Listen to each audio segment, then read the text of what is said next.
So were you talking about Ava DuVernay's movie Wrinkle in Time when Yes. you got this? Good, because I wonder when you. Will I talk about what? Sorry. Well, you were making A Wrinkle in Time when you read the script. I was actually making Cloverfield Paradox. Oh, yeah. But then I shot Wrinkle in Time, and then I went to do this. Yes. So I went almost straight. So when I read the script, I was reading Cloverfield. Right. But when I was shooting Wrinkle, I was going to this directly afterwards. Wow. Okay, Yeah. Can you just list your last outlet? Yeah, it's the Codeblack generic. Anytime, sir. Okay, so the $1 million question. Can you tell me about the movie and your character? Yes. I play Ruth in Fast Color.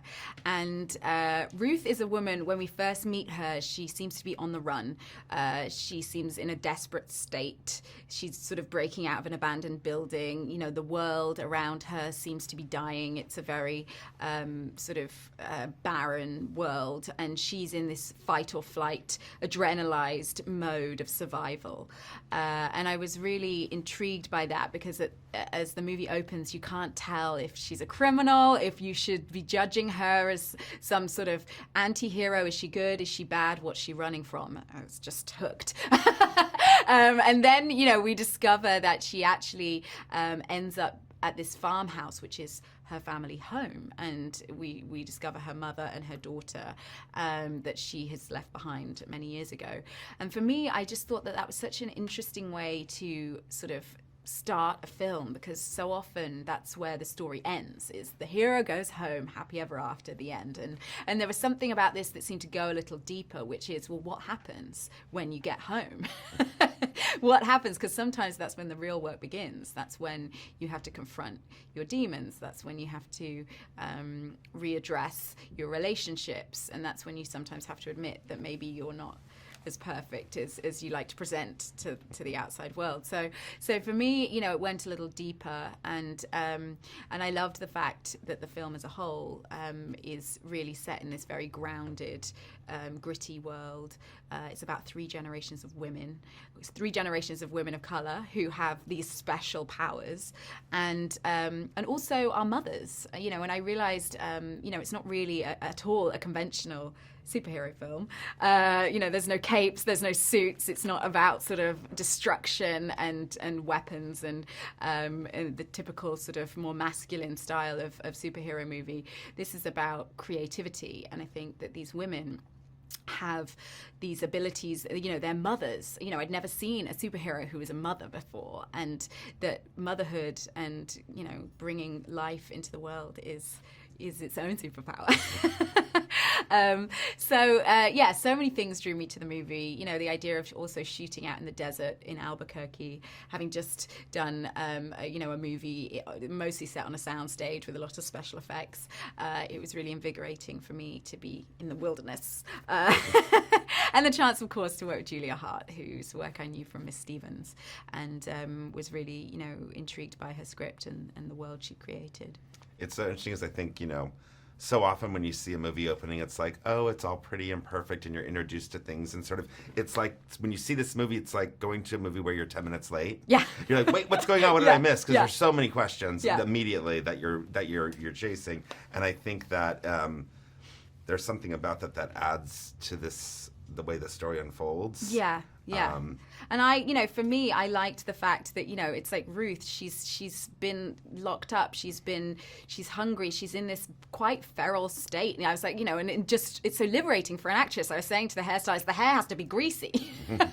Like, I have to look like I'm sweaty. I've got dried blood spattered in my face and sand in my hair, and that for me was really, liberating, to be able to contact that state, which often, we see men in movies all of the time. And, I think also talking to Julia about that traditional male iconography of the Western, the man in the desert, and actually to put a woman in that environment is quite arresting, and I think somewhat radical.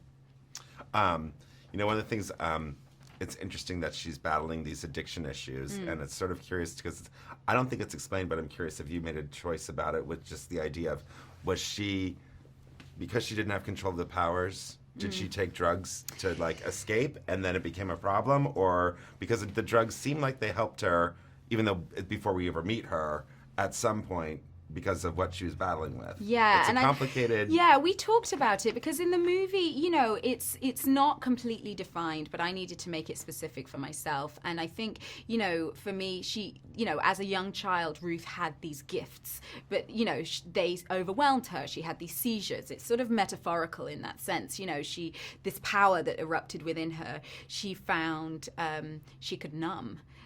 With drugs and alcohol, and that, you know, this power that she didn't know what to do with, and maybe society also didn't know what to do with. She was like, okay, got it. Like, I can just get rid of this. I can just cover this up, and like, then I don't have to feel anything, you know. And I did some research into, you know, various sort of rehabilitation kind of techniques, looking at, you know, Alcoholics Anonymous specifically, the 12 steps, you know, in the movie, Ruth has this sobriety chip, and the motto on the sobriety chip is, you know, this above all to thine own self be true, which is incidentally my favorite quote from all of Shakespeare, from Hamlet, which, because I played Ophelia, and you know, Polonius says the very same to Ophelia, you know, at the beginning of Hamlet.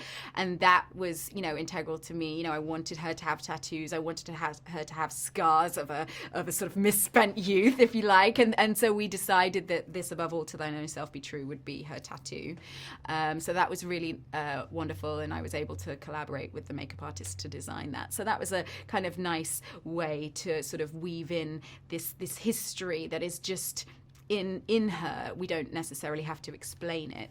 You know, we see her sort of taking a moment, meditating, sort of saying the Serenity Prayer, sort of taking a meeting with herself to center herself. And, you know, so it's all there. And I think for people that recognize that, they will see that there. And I think that for me, it was just important to ground that. And I loved the metaphor, really, that, you know, addiction often can be a way for people to sort of numb pain that is, you know, that is overwhelming and scary, and actually, you know, the deeper journey is to confront it. So yeah, as I say, not to make light of any of those things, but I think it was certainly interesting for me as an actor to be able to explore that in a somewhat supernatural world.